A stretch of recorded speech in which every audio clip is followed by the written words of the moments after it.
واش الاخوان هذا الجزء الثاني من سينغهام، واللي بغى الجزء الاول غادي يلقاه فلاشين. المهم نبداو على بركه الله. القصه ديالنا كتبدا مع واحد الضابط كيغوت على البوليسي سولان، قال لي هاد المره الثالثه والطربوش ديالك كيتسرق، وإلا بقيتي بحال ما هكا راك كطيح بالقيمه ديال البوليس. سولان يلاه بغى يهضر، قال له غير سير غيرها ما فيا ما يهضر معاك. المهم ما علينا. سولاك مشى لعند سينغهام قال لي سنين وانا خدام معاكم، في الاخير يجي واحد يلا تخرج يقول لي كطيح بالقيمه ديال البوليس، وهذا الشيء حيتاش الطربوش ديالي كيتسرق مني بسبب شي براش عندهم مستدعين، فيما كيدوزوا من حدايا كيسرقوا لي الطربوش.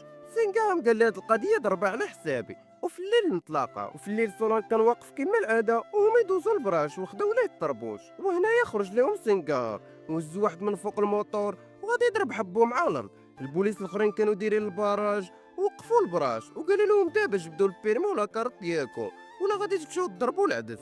واحد الغريض كان معاهم مشى لعند سينغهام باش يعطيه الرشوه، ولكن سينغهام تعصب وغادي يضربو. قال لي حياتي كامله دوزتها هنا، تجي انت دابا تضرب لي كلشي في الزيرو. في الاخر سامح ليهم وخلاهم يمشيو. المهم اجي نمشيو عند الرئيس الحزب الجديد سميتو جورجي، طلع كيهضر على المساعدين ديالو اللي غادي يشدوا المناصب ديالهم في الحكومه، وقال الصحافه الهدف ديالنا محاربه الفساد وحقوق المراه، وانا الهدف ديالي نحل المشاكل ديال الناس ياك اخويا العزيز. من سلام على الصحافه سينغهام مشى لعندو بغى يبوس ليه يدو. جورجي غادي يحبسو، قال لي ما ديرش هادشي قدام الصحافه غيسحب لهم غا باغي نزيدوك في الصالير. اجي نمشيو عند واحد اللحيه مشعوذ جالس كيطلق على الناس، قال لك عليك بالشبه واللبه وكيصبغ لهم راسهم بالسكور كلاصي. قال لهم صافي هذه هي البركه ديالي، الشهر الجاي غادي تلقاه عندك 4 ديال الاولاد. ولد الحرام دوخهم السكور كلاصي حتى ناضو كيفرقوا عليه الفلوس. من بعد المشعوذ والمساعد ديالو براكاش بداو كيضحكوا على الناس، قال لك باغا 4 ديال الاولاد. ما درتيهم حتى انا. شويه جا الرجال ديالو جابوا واحد خونا كان باغي يبلغ بهم من البوليس، قال لي انا في الاول كنت كنتيق فيك، ولكن انت طلعتي شفار وكتنصب على عباد الله. الحي قال لي اجي لهنا اش كنتي باغي تقول للبوليس؟ قال لي كنت باغي نقول لهم التبرعات اللي جات للحزب خديتوها على الحساب ديالكم، وكنت باغي نقول لهم عاوتاني اغتصبتي 3 ديال البنات. الحيا شاف راسو غيمشي للحبس وغادي يخنقو، وقال المساعد ديالو خاصنا نصفيوها لجورجي باش نقدروا نربحوا في الانتخابات. في نفس الوقيته سينغهام وايفني مشاو لواحد الكافي باش يتعرفوا على بعضياتهم. سولها شنو بغيتي تشربي، قالت ليه ما فياش الجوع. شويه طلبات ليه المطعم كامل وفهمت السطا باش تعرفها كتبروفيتي فيك مسخوط. سينغهام قال ليه واش هادشي كامل غتاكليه؟ قالت ليه بحال يكفيني. وهنا قالت ليه انا باغا نكمل الدكتوراه ديالي وباقي بزاف د الحوايج خاصني نديرو، منهم نسافر ونستمتع بالوقت. سينغهام قال لها مالنا على ضفري على الراس كامل، ملي ما باغاش تزوجي انا غنقول لهم بلي ما بغيتكش حيتاش انت كتبغي واحد اخر، وعطيها غير الصغير والكيسان في البيران. قالت لي انت باغيني اليوم وقيلا ما نباتش في الدار، وخلاتو ومشات، يعني السكوت علامة الرضا. وفي الليل ايفني كانت في المحل تاعها وشاو شي براش وقفوا لها قدام الباب، خرجت لهم ايفني قالت لهم غيروها من هنايا، البراش راسهم قاصح ما بغاوش يمشيو. وهنايا ايفني صونات لسينغهام ملي جا غادي يعتقلهم من المركز. وفي نفس الوقت جاو والديهم وطلبوا منه يسامح ليهم، قال لهم واش سامح لهم غندير في جيبي؟ الغلط ديالكم نتوما اللي كتطلقوهم يتبسلوا على عباد الله. واش غلي تزوج يبدا يولد ويطلق؟ الغليظ قال الاب ديالو اللي باينه كيبيع الشفنج دير شي حل للمستاج ولا مستقبلي غيضيع. الاب ديالو مشى لعند سينغهام قال لي شوف غنعطيك شويه ديال الفلوس وطلقوه، وانتم راكم عارفين سينغهام ما كيشدش الرشوه. سينغهام قال لهم شي دبانه كتزنزل حدايا وغادي يصلها معاه بواحد التصرفيقه. شويه مشى عند ولدو قال لي سيروا طلبوا من سينغهام ومرتو السماحه. في الاخير طلبوا منا السماحه وطلقوهم. ما علينا. سينغهام دا في الطوموبيل باش يوصلها للدار، سولاتو علاش خليتيهم يمشيو بحالهم، رد عليه بانهم باقيين دراري صغار بلا ما يجرجر والديهم في الحباسات. والنهار الثاني مرات ماريش مشات عند سينغهام قالت ليه راجلي يومين هادي ما بانش ليه الاثار، واخر مره هضر معايا كان في طريق بورجيت. سينغهام صيفط البوليس يقلبوا تما، صونا ليه البوليسي اللي خدام معاه قال ليه لقينا الموطور ديالو مقلوب في الطريق، والبوليس اللي هنا قالوا لينا بلي لقاو شي جوجه. سينغهام عرف القضيه حامضه وقرر يمشي لراسو تما. الضابط ديال ديك المنطقه قال ليه بلي السكان شافوا شي ناس كينقزوا في الماء وكيقلبوا على شي حاجه. سينغهام قال الفريق ديالو جيبوا الماتيريال ودو قلبوا في الواد، وبالفعل لقاو واحد لومبيلونس.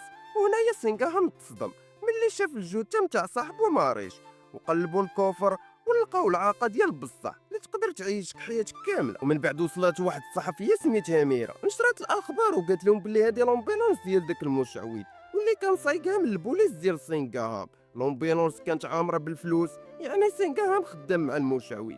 وهادي الصحفيه الكافره بالله بغات تصدرو دغيا. سينغهام رجع للمركز وبدا كيقلب الكاميرات ديال الطريق فين ما تخونه. هو يبان ليه ماشي مريض لي صايق لومبيلونس. تفكر داك خونا اللي قال ليه البوليس لقاو مقتول في الطريق اللي هو اصلا من الرجال ديال المشعوذ. ترى تنقول لك القضيه غادا وكتكبر. لا غد لي سينغهام كان غادي يوصل جورجيا للمطار، وملي وصلوا لواحد الدرب سينغهام حس بان غتوقع شي حاجه وهما غاديين يدخل فيهم واحد الكاميو. هنا يخرج لهم الرجال ديال المشعوذ وبقاو كيتيريو عليهم. تقدر تكون دايزغه من تما تجي في قرطاسات نعسك في الارض وهما كيتيريو وسينغهام كيرد عليهم. المهم القضيه ترونات قرطاس ديال البصح. شويه جاو واحد المقدرين بغاو يتيريو في سينغهام، ولكن جورجي تدخل وعطاهم ظهره وجاو فيه جوج قرطاسات. مشى جورجي الله يرحمه والرجال ديال المشعوذ هربوا. وفي نفس الوقيته ناضت الروينه، الصحافه عاوتاني وكلشي كيهضر. والمشعوذ وبراكاش كيمثلوا حتى هما بقى فيهم، وفي الحقيقه هما اللي صفاو عليه. وهنايا من بداو كيهددوا سينغهام مشى قدم الاستقاله ديالو حيت كيلوم راسو على هادشي اللي طرا. من بعد مشى حضر الجنازه ديال جورجي، وفي الليل صونا الاب ديالو قال لي غادي نرجع نعيش معاكم في العروبيه وغادي تمشي معاه حتى ايفني. ولا غد ليه في الصباح وصلوا للعروبيه وكل واحد مشى كيسلم على با وامه. ومن بعد سينغهام قال لهم عندي شي غرض خاصني نمشي نقضيه. ايفني استغربات وبدات كتشك فيه ليكون كيخونا. ايفني كرات واحد الموطور وغادي تتبعو غا بالريط. سينغهام دخل لدارو. هنا هي كيسحب لها بلي دخل لها الدار هادي، وهنايا تلقات ودنها وبدات كتصنت عليهم. وسمعت شي وحده كتقول لصاحبها حنا كنبغيو بعضياتنا من شحال هادي، دير شي حل واجي تزوج بيا.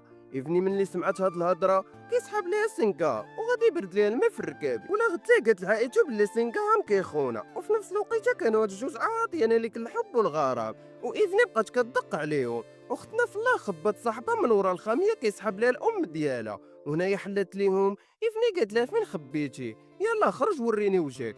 وهنايا بان لها واحد الصباط وقالت لهم ورا هاد الخاميه كاين واحد الراجل خائن ضحك عليا وقال لي ناوي المعقول، ولكن طلع غدار ومنافق. وفي نفس الوقيته سينغهام جا لعندهم تما ولقى ايفني كتغوت وكتقول انا كنبغيك وكنفكر فيك كل نهار. هاي على سعاد اسيرونس. هنايا فتحت الخاميه ولقات غير هاد المرعود. وهنايا قال لها سينغهام هادشي كامل داير على قبلي انا وما جايب اخبار، اليوم غنمشيو نضربوا الكحل في الابيض. وهنايا كنقول لكم دازت الايام ولاو كيدوزوا الوقت مع بعضياتهم. ترى ما كاين غير رومانسيه. حيد هادشي ماشي ديالنا حنا. ونهار الثاني براكاش بدا كيهضر على هادوك اللي غادي ينتخبوا عليهم وبدا كيقول لهم خاصكم تصوتوا علينا. وسينغهام كان واقف غير بزاز ومحكم في راسو. وهنا جات ايفني وعطاتو واحد التصرفيقه قالت لي كيفاش جرأتي وهجمتي على المحل ديالي، وإلا درتي هادشي مره اخرى غادي نشوهك قدام الصحافه. وهنا قال سينغهام علاش واقف نتايا هنايا، يلاه شدها. قال لي ما نقدرش نشدها، حنايا كنشدو غير الناس اللي كينصبوا على عباد الله. وهنايا كنقول لكم براكاش ضربوا الضو. ومن بعد مشى عند المشعوذ اللي داير روينه في البلاد. سينغهام قال ليه انت قتلتي ماريش وجورجي. اللحيه قال لها هاد الهضره كلها كذوب. وقال ليه واش انت ما خايفش على شي واحد عزيز عليك بحال امك بحال باك بحال خطيبتك، حيتاش انا عارف عليك كلشي. وهنايا سينغهام قال ليه حتى انا كنعرفك من ايامات كنتي كتنصب على عباد الله. المشعوذ قال ليه ما ديرش شي حاجه اللي غادي تندم عليها. الناس اللي مدوخهم المشعوذ في السكر كلاصي بداو كيغوتوا على سينغهام. وهنايا سينغهام ما تسوقش ليهم وبقى شانق على المشعوذ واعتقلوا المركز. والنهار الثاني المشعوذ كنقول لكم غادي يخرج من الحبس وكيبان فرحان هو وبراكاش، ولكن سينغهام دار لهم واحد الخطه. ومع كانوا غاديين في الطريق دخل فيهم واحد الكاميو ترى كتسمع ديك بوم. المهم ماتوا الله يسمح ليهم.